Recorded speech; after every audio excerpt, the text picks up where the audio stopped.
सतनाम साखी। जय श्री झूलेलाल। सिंधी समाचार राजस्थान में तव्हां सभिनि जो स्वागत है। अॼु ख़्यालु कबी मुंडन जी, जेके सिंधियुनि में पाण झंड भी चवंदा आहियूं ऐं मुंडन संस्कार भी चवंदा आहियूं, कि आख़िर छो ज़रूरी आहे ऐं छाजे लाइ करे मुंडन करायो वेंदो आहे। अॼु हिन ते चर्चा कबी वञे मुंडन संस्कार ते। तो दोस्तों, यो मुंडन संस्कार पंहिंजे जीवन में जेका 16 संस्कार ॿुधाया विया आहिनि, उन्हनि में इहो शामिल आहे मुंडन संस्कार। जॾहिं ॿार जनम वठंदो आहे त पंहिंजे सिंधी हिंदू रीति रिवाज जे हिसाब सां पाण 13 महीने उन जा जेको मुंडन संस्कार, जेके झंड भी चवंदा आहिनि, पाण झंड लाराईंदा आहियूं। पर छो लाराईंदा आहियूं, हिन पुठियां जो कारण शायदि कुझु युवा साथियुनि खे ऐं कुझु सिंधी परिवारनि खे ख़बर कान्हे। उन मथां विस्तार सां पाण जी ॻाल्हाईंदासीं कि आख़िर मुंडन संस्कार ज़रूरी छो आहे। तो दोस्तों, मुंडन संस्कार जे पुठियां सभिनि खां पहिरीं ॻाल्हि ईंदी आहे अशुद्धि जी, कि जेॾी महिल ॿार माता जी गर्भ जे अंदरि थींदो आहे त उन जे वारनि में हिकिड़ी प्रकार जी गंदगी थींदी आहे, जेकी उन जे मुंडन लाहिण सां ई उहा सफ़ाई थींदी आहे, जंहिंसां उन जा नया वार ईंदा आहिनि ऐं उन जी ॿुद्धि जो भी विकास थींदो आहे।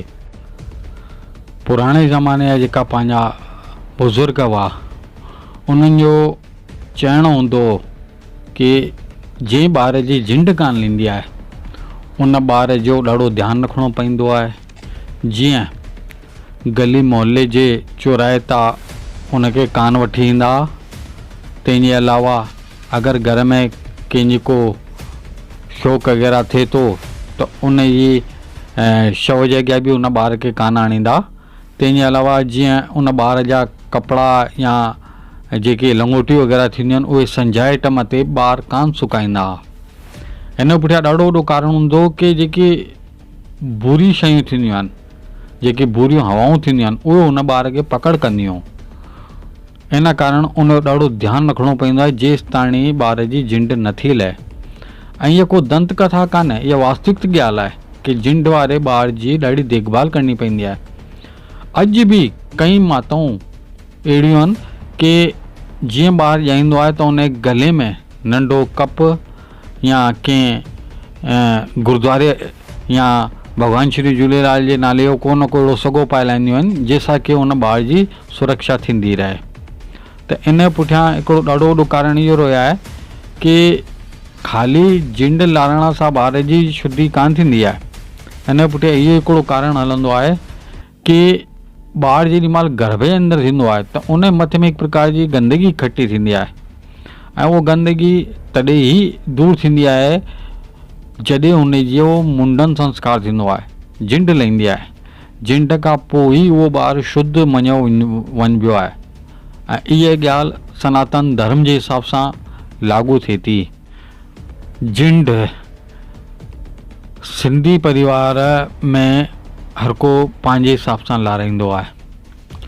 केरु 13 महीने साई कंढी हेठां लाराईंदो आहे, त केरु भॻवान श्री झूलेलाल मंदर जे अंदरि इन परंपरा खे निभाईंदो आहे, त केरु दरबार में वञी करे कंदो आहे, त केरु पंहिंजे गुरुनि जे आश्रम में वञी करे इन परंपरा जो निर्वाह कंदो आहे। तंहिंखां पोइ चवंदा आहिनि कि ॿारु पूर्णतः शुद्ध थींदो आहे, पोइ हुन में को डपु डाह कान थींदो आहे। इन कारण इन परंपरा खे विधि विधान सां गॾु पूरो करियो वञिबो आहे। त अॼु तव्हांखे असां जानकारी ॾिनीसीं झंड जे बारे में। अहिड़ियूं अद्भुत जानकारियूं अॻिते बि असां तव्हांखे ॾींदा रहंदासीं। जय झूलेलाल। सतनाम साखी।